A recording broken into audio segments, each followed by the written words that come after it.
Flying Scotsman and my brothers were all green, explained Gordon one night in the shed. It was all very well in its way, but now I prefer my blue. It makes me different, you see, and that's very suitable for an important engine like me. The engines on our all line used to be blue, remember Donald, but naysay dark as we are. Doogie and me never were though, we had to be black, say blue makes a nice change. I like my green too, agreed Henry. I'd hate to be red like James, people would think I was a fire engine. At least people can see me coming, retorted James. I don't disappear into the background like some engines I could mention. If it weren't for the noise, you'd need a yellow and black front like Mavis. Henry's protests were drowned in the laughter of the other engines, and he went to sleep wondering how to pay James back.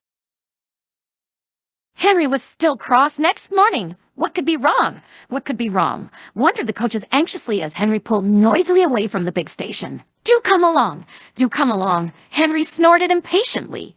They had a fast run, but it didn't improve Henry's temper. He bumped the coaches when they reached the end of the line, and again when he backed onto them for the return journey. He simmered angrily while the firemen fastened the coupling. No one noticed a rattle from beneath Henry's footplate as he snorted away, and soon the train was running well. Hurry, hurry, hurry, puffed Henry. Faster and faster they went. At last, Henry began to feel better. Suddenly, he heard a crack from below his cab. Look out! Shouted the driver. He applied the brakes while the fireman scrambled forward to the footplate. He was just in time. Both men watched in horror as a widening gap opened between Henry and his tender. Henry stopped as soon as he could.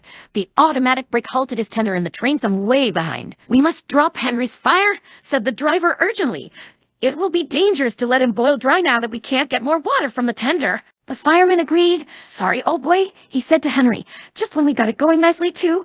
But if you hadn't banged about so much, you wouldn't have broken your tender coupling.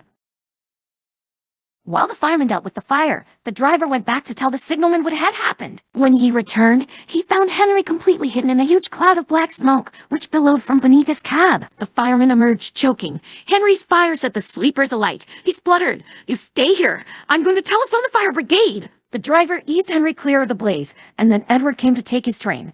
Henry felt most uncomfortable. Workmen made Henry a temporary coupling. They rejoined him to his tender, and then the driver and the fireman lit a new fire and drove him gently home.